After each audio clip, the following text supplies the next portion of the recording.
दोस्तों आप भी बाल सेवा योजना में अप्लाई कर सकते हो। और बाल सेवा योजना में अप्लाई करने के बाद सरकार इसमें 2500 से 4000 रुपये महीना देना शुरू कर चुकी है। इसमें वो लोग अप्लाई कर सकते हैं जिनका एक बच्चा या फिर दो बच्चे हैं, जी हाँ, और जिनके माता पिता की डेथ हो चुकी है, जी हाँ, वो भी इस स्कीम के लिए पात्र है। और माता पिता में से कोई एक व्यक्ति जीवित भी है फिर भी वो इस स्कीम के लिए पात्र है। बस आवेदन करना पड़ेगा और सरकार हर मंथली पैसा भेजना शुरू कर देगी। इन दो अमाउंट में से मिलेगा, तो 2500 महीना मिलेगा या फिर 4000 रुपये महीना मिलेगा। पैसा सीधे आपके बैंक अकाउंट में आता रहेगा, एक बार बस आवेदन करना पड़ेगा। चलिए शुरू करते हैं। सबसे पहले आपको ब्राउजर को ओपन कर लेना है और यहाँ पर आपको लिखना पड़ेगा बाल सेवा योजना, इतना लिख लेना है। और उसके बाद अब थोड़ा नीचे के लिए जब स्क्रॉल करोगे तो यहाँ पे जो ऑप्शन देखिए आ रहा है UPMBSY योजना का ऑप्शन, यहाँ पे क्लिक करना पड़ेगा। अब जैसे आप यहाँ पे क्लिक करोगे तो आपके सामने जो ऑफिशियल वेबसाइट है देखिए यही खुल के आ जाएगी। आपके सामने इस तरीके से पेज खुलेगा। अब देखिए तो यहाँ पे टर्म एंड कंडीशंस लिखी भी हुई है, इधर साइड में आप देख सकते हो। बाकी नीचे के लिए स्क्रॉल करोगे यहाँ पर आपको आई एग्री करना पड़ेगा। आई एग्री करने के बाद अब यहाँ पे जो ऑप्शन आ रहा है कंटिन्यू जारी रखें, यहाँ पे क्लिक करना पड़ेगा। यहाँ पे क्लिक करोगे तो यहाँ पे एक ऑप्शन देखिए आ रही है बाल सेवा योजना, यहाँ पे क्लिक करना है। और अब देखिए तो एक है मुख्यमंत्री बाल सेवा योजना सामान्य योजना है और एक है कोविड के समय वाली। अब देखिए दोस्तों यहाँ पे लिखा है मुख्यमंत्री बाल सेवा योजना के समान के अंतर्गत 18 वर्ष से कम आयु के ऐसे बच्चे जिन्होंने कोविड के समय अपने अन्य कारणों से अपने माता पिता दोनों अथवा पिता को खो दिया है, तो इस कंडीशन पर सरकार आपको देगी, देखिए कितना, 2500 रुपये देगी। जी हाँ, यानी अगर माता पिता नहीं है, कोविड के समय भी डेथ नहीं हुई है, तब भी आप इस स्कीम के लिए पात्र हो, आपको 2500 रुपये माह मिलेगा। लेकिन कोविड के समय माता पिता की डेथ हुई है दोस्तों, तो आपको ये वाली स्कीम के अंतर्गत, इधर वाली स्कीम के अंतर्गत आपको मिलेगा 4000 रुपये प्रति माह, यानी सामान्य में मिलेगा 2500 माह और कोविड के समय वाले में मिलेगा आपको 4000 रुपये माह। जी हाँ। और उसके बाद अब नीचे के लिए स्क्रॉल करना पड़ेगा। नीचे जब स्क्रॉल करोगे तो यहाँ पर आपको टिक लगाना पड़ेगा और टिक लगाने के बाद यहाँ पे जो ऑप्शन आ रहा है कंटिन्यू जारी रखें, यहाँ पे क्लिक करना पड़ेगा। अब यहाँ से अकाउंट को क्रिएट करना पड़ेगा। सबसे पहले यहाँ पर आपको एप्लीकेशन चिल्ड पर क्लिक करना पड़ेगा और यहाँ से जो है आप अकाउंट बनाओगे तो किसके नाम से बनाओगे, मतलब अगर माता पिता है ही नहीं तो स्वयं का ऑप्शन आ रहा है, स्वयं के नाम से बना लीजिए। स्वयं पे क्लिक करिए और उसके बाद यहाँ पे ऑप्शन आ रहा है नंबर ऑफ चिल्ड्रन, यहाँ पे क्लिक करना है। और यहाँ पे जैसे क्लिक करोगे तो यहाँ पे कितने बच्चे हैं वो बताना पड़ेगा, एक बच्चे हैं या फिर दो बच्चे हैं, तो मैं पहले पर क्लिक करता हूँ। उसके बाद यहाँ पे ऑप्शन आ रहा है एक फादर का एक मदर का। अगर फादर जी की डेथ हो चुकी है, फादर जी नहीं है, तो डेथ पर यहाँ पे क्लिक करिए। अगर माता जी भी नहीं है तो इनके भी डेथ पे क्लिक करिए। अगर एक लोग जीवित हैं, एक लोग जीवित नहीं है, तो जो लोग जीवित हैं उनके यहाँ पे अलाइव का जो ऑप्शन आ रहा है यहाँ पे क्लिक करना पड़ेगा। मेरे केस में मैंने दोनों जगह डेथ पे क्लिक कर लिया। उसके बाद यहाँ पे ऑप्शन देखिए चिल्ड लिविंग विद, यहाँ पे क्लिक करना है। यहाँ पे क्लिक करने के बाद बच्चा किसके साथ रह रहा है, अपनी मम्मी के साथ या फिर अपने पिता के साथ, या माता पिता ही नहीं तो गार्जियन के साथ रह रहा है, किसके साथ रह रहा है वो आपको बताना पड़ेगा। और उसके बाद अब यहाँ पर आपको नीचे अपना एप्लीकेशन नेम देना पड़ेगा बच्चे का, यहाँ पर मोबाइल नंबर आपको देना पड़ेगा और यहाँ पे आपको टाइप एरिया पर क्लिक करना है। आप गांव से रह रहे हो तो रूरल पर क्लिक करिए, शहरी और से रह रहे हो तो यहाँ पर आपको अर्बन का जो ऑप्शन आ रहा है अर्बन पर आपको क्लिक करना पड़ेगा। उसके बाद यहाँ से आपको डिस्ट्रिक्ट को सिलेक्ट करना पड़ेगा, फिर ब्लॉक का नाम को सिलेक्ट करना पड़ेगा, फिर ग्राम पंचायत को सिलेक्ट करना पड़ेगा, फिर करंट जो एड्रेस है वो आपको सिलेक्ट करना पड़ेगा। फिर जी दोस्तों फिर यहाँ पे आपको क्लिक करना पड़ेगा एड्रेस पर। और अगर आपका प्रेजेंट परमानेंट एड्रेस अगर एक है तो आप यस पे क्लिक कर दीजिए जी दोस्तों। और उसके बाद यहाँ पे एड्रेस आपका डाल लेना है। फिर यहाँ पे इनकम सर्टिफिकेट नंबर नहीं देना पड़ेगा। अगर बच्चा स्वयं के नाम से अकाउंट बनाएगा तो उनका इनकम सर्टिफिकेट नंबर नहीं देना पड़ेगा। अगर आप अपने माता पिता के नाम से अकाउंट बनाओगे जीवित हैं अगर तो आपको इनकम सर्टिफिकेट यानी आय प्रमाण पत्र भी लगेगा, ध्यान रखना। तो मेरे केस में नहीं यहाँ पे लगता है। और जो यहाँ पे ऑप्शन आ रहा है सेव का, इस सेव के ऑप्शन पे आपको क्लिक करना पड़ेगा। अब आपके सामने देखिए आपका अकाउंट बन जाएगा, यहाँ पर आपकी यूजर आईडी आ जाएगी, नीचे यहाँ पर पासवर्ड आ जाएगा। जी हाँ। और अब क्या करना है, आपको इसका एक स्क्रीनशॉट मार लेना है। स्क्रीनशॉट जैसे मैं यहाँ पे मार लेते हैं। और अब यहाँ से आपको क्या करना पड़ेगा, लॉगिन करना पड़ेगा। तो यहाँ पे होम का ऑप्शन आ रहा है, पहले इस होम पर क्लिक करना है। यहाँ पर क्लिक करते ही पर चले आओगे। अब इधर साइड में यहाँ पर आपको लॉगिन आईडी जो मिली है वो यहाँ पे देना पड़ेगा, जो पासवर्ड वो आपके लाए वो यहाँ पे पासवर्ड देना पड़ेगा। और उसके बाद जो कैप्चा आ रहा है इस कैप्चा को नीचे वाला जो बॉक्स आ रहा है यहाँ पे देना पड़ेगा।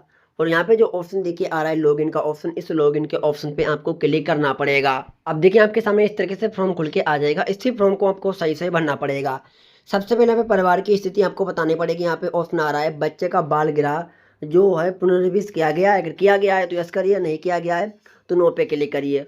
उसके बाद नीचे यहाँ पर ऑप्शन आ रहा है कि आप बच्चे का बाल देख रेख वित्तीय सहायता के देख रेख से किया गया है, तो वो बताना पड़ेगा आपको। उसके बाद नीचे यहाँ पे आना है, देखिए लिखा है निम्नलिखित में से किस श्रेणी में बच्चे की योजना का लाभ दिया जा रहा है, यहाँ पे क्लिक करना है, यानी बाल श्रम से मुक्त किया गया है। या फिर जो नीचे ऑप्शन आ रहा है, देखिए आप अपने हिसाब से सेलेक्ट कर लीजिए। देखिए पिता की मृत्यु हो गई है, बच्चा माता के साथ रह रहा है, माता की मृत्यु हो गई है, बच्चा पिता के साथ रह रहा है, या फिर माता पिता की दोनों की मृत्यु हो चुकी है, आप अपने हिसाब से सिलेक्ट कर लीजिए। लाभार्थी का ऑप्शन आ रहा है, यहाँ पे क्लिक करना है। लाभार्थी उत्तर प्रदेश का निवासी है तो इस पे क्लिक करिए। उसके बाद नीचे आना है, यहाँ पर पिताजी की इंफॉर्मेशन देनी पड़ेगी, यहाँ पर माता जी की इंफॉर्मेशन देनी पड़ेगी। सबसे पहले यहाँ पर क्लिक करके जो भी पिताजी का नाम है, यहाँ पे पिताजी का नाम को डाल लेना है। उसके बाद जो भी जाति है, आप जात को सिलेक्ट कर लीजिए, जो भी है जाति, ST SC OBC। अब यहाँ पे आपको धर्म पर क्लिक करके यहाँ से आपको अपना धर्म को सिलेक्ट कर लेना है। उसके बाद यहाँ पर आपको पिता की मृत्यु का कारण यहाँ पे क्लिक करना है, पिता की मृत्यु किस कारण हुई है, जैसे कोविड के समय हुई है, आत्महत्या की, या फिर एक्सीडेंट हो गया, जो भी समस्या है वो यहाँ पर आपको बता देना है। जी हाँ। और उसके बाद यहाँ पर नीचे के लिए स्क्रॉल करना पड़ेगा। पिता की मृत्यु की तिथि, यहाँ पे पिता की मृत्यु की तिथि यहाँ पे देनी पड़ेगी, कब मृत्यु हुई थी। पिता की मृत्यु की तिथि कहाँ मिलेगी, जो अमृत प्रमाण पत्र बनाओगे, बनवाया होगा, उसी के ऊपर लिखा होगा, वो यहाँ पे डाल लेना है। उसके बाद मृत्यु प्रमाण पत्र संख्या देनी पड़ेगी यहाँ पे, यानी इसमें मृत्यु प्रमाण पत्र भी लगता है। उसके बाद अब इधर यहाँ पर आपको माता जी की इंफॉर्मेशन देनी पड़ेगी। सबसे पहले यहाँ पर आपको अपनी माता जी का नाम देना पड़ेगा, जो भी आपकी माता जी का नाम है, यहाँ पर आपको माता जी का नाम को डाल लेना है। और उसके बाद यहाँ पर आपको जात के ऑप्शन पे क्लिक करके यहाँ पर जात को सिलेक्ट कर लेना है, माता की जात क्या थी वो यहाँ पर आपको बताना पड़ेगा। और उसके बाद यहाँ पे जो धर्म का ऑप्शन आ रहा है, इस धर्म के ऑप्शन पे क्लिक करना है। यहाँ से हिंदू मुस्लिम जो भी है यहाँ पे आप सिलेक्ट कर लीजिए। और उसके बाद यहाँ पर जो माता के मृत्यु का कारण आ रहा है, यहाँ पे क्लिक करना है। और यहाँ से माता की मृत्यु का जो कारण है वो यहाँ पर आपको सिलेक्ट कर लेना है। उसके बाद यहाँ पर माता की मृत्यु की तिथि यहाँ पे क्लिक करके माता की मृत्यु कब हुई थी वो यहाँ पर आपको बताना पड़ेगा। जी हाँ, जैसे में यहाँ पर डाल लेते हैं। और उसके बाद नीचे के लिए स्क्रॉल करना पड़ेगा, माता की मृत्यु प्रमाण पत्र नंबर यहाँ पे देना पड़ेगा।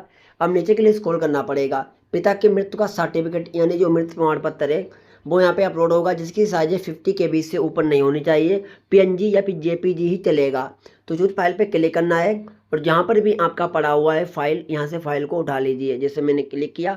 और यहाँ पे देखिए जो मैक्सिमम साइज है दोस्तों लिखा ही है 50 KB से ऊपर नहीं होनी चाहिए। और देखिए मैंने एक फाइल को अपलोड किया एग्जाम्पल के लिए, देखिए यहाँ पे फाइल आ चुकी है। इसी तरीके से दोस्तों यहाँ पर आपको माता जी का जो मृत्यु सर्टिफिकेट है वो अपलोड कर लेना है। फिर जो यहाँ पे ऑप्शन देखिए आ रहा है सेव का, इस सेव के ऑप्शन पे आपको क्लिक करना है। और अब देखिए यहाँ पे डाटा सक्सेस हो चुका है। अब यहाँ पे ओके के ऑप्शन पे क्लिक करना है। और क्लिक करने के बाद अब दोस्तों यहाँ पर आपको लाभार्थी का जोड़े यहाँ पे आपको आना है, बच्चे का यहाँ पे विवरण देना पड़ेगा, इधर बैंक डिटेल देनी पड़ेगी। सबसे पहले यहाँ पर आपको बच्चे का नाम क्या है वो यहाँ पे बताना पड़ेगा। बच्चे का नाम जो आधार कार्ड पे लिखा है सेम नाम वही डाल लें। वो जन्म की तारीख देनी पड़ेगी, जो भी जन्म की तारीख है। जी हाँ, यहाँ पे जन्म की तारीख को डाल लेना है। उसके बाद यहाँ पे स्कूल और आधार की जन्मतिथि सेम है तो यहाँ पे क्लिक करके स्कूल आधार की जन्मतिथि सेम है तो इस पे क्लिक करिए। और यहाँ पर आपको जन्म की तारीख यानी जो है वो डाल लीजिए। यहाँ पे जन्म का स्थान क्या है वो यहाँ पे आपको देना पड़ेगा। नीचे के लिए स्क्रॉल करना पड़ेगा, यहाँ पे लिंक के ऑप्शन पे क्लिक करना पड़ेगा। जी हाँ, मेल हो या फिर फीमेल हो वो सिलेक्ट कर लेना है। यहाँ पर बच्चे का आधार कार्ड नंबर देना पड़ेगा और यहाँ पे जन्म प्रमाण पत्र नंबर देना पड़ेगा। बच्चे का जन्म प्रमाण पत्र भी लगेगा इसमें। जी हाँ। और उसके बाद अब इधर आना है, यहाँ पर आपको बैंक विवरण देना पड़ेगा। यहाँ पर सबसे पहले यहाँ पे आपको खाता का जो नाम है, अगर बच्चा अपना खाता लगा रहे हैं तो बच्चा अपना ही नाम डाल ले, ध्यान रखना बच्चे का ही खाता लगा दो बेस्ट रहेगा, बच्चा अपने नाम से अप्लाई कर रहा है तो। उसके बाद यहाँ पे IFSC कोड को डाल लेना है। और यहाँ पे आपको बैंक नेम पर क्लिक करना है, जिस बैंक पे आपका खाता है यहाँ पे आपको उसी बैंक को यहाँ पे सिलेक्ट कर लीजिए। जी हाँ, सभी बैंक के यहाँ पर आपको आ जाएंगी। फिर उसके बाद यहाँ पे आपको शाखा नेम पर क्लिक करके शाखा को यहाँ पे सिलेक्ट कर लेना है। और उसके बाद यहाँ पर आपको अपना जो खाता नंबर है वो दे देना पड़ेगा, खाता को यहाँ पे दोबारा कंफर्म करना पड़ेगा। अब नीचे के लिए स्क्रॉल करना है, यहाँ पर आपको दस्तावेज अपलोड करें यहाँ पर आना पड़ेगा। सबसे पहले यहाँ पर आपको फ़ोटो अपलोड करना पड़ेगा, फ़ोटो की साइज 50 KB से ऊपर नहीं होनी चाहिए। जी हाँ, यहाँ पर आपका फ़ोटो आ भी जाएगा। अब इधर साइड में यहाँ पर आपको आय प्रमाण पत्र अपलोड करना पड़ेगा। और अगर आय प्रमाण पत्र नहीं है तो बच्चा जो है वो अपनी 10वीं की मार्कशीट अपलोड कर लें। जी हाँ, जो भी है।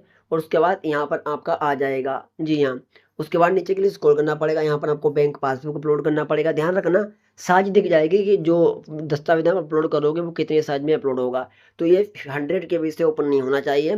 तीनों दस्तावेज को अपलोड करने के बाद अब यहाँ पर ऑप्शन आ रहा है टिक लगाने का, यहाँ पर टिक लगाना है। और उसके बाद जो यहाँ पे ऑप्शन आ रहा है सबमिट का, इस सबमिट पर क्लिक करना पड़ेगा।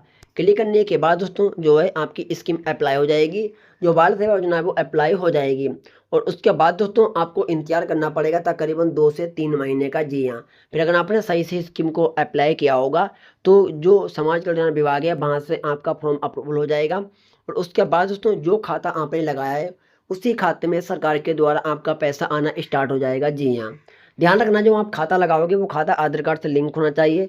खाता आधार कार्ड से लिंक होगा तो ही आपको पैसा मिलेगा। जी हाँ, तो बाल सेवा योजना में लाभ कैसे लेना है मैंने आपको समझ बता दिया है, लेकिन ये स्कीम केवल यूपी के लोगों के लिए है। यूपी में जो लोग रहते हैं वो अप्लाई कर सकते हैं और उसके टर्म एंड कंडीशंस क्या है वो भी मैंने बता दिए हैं।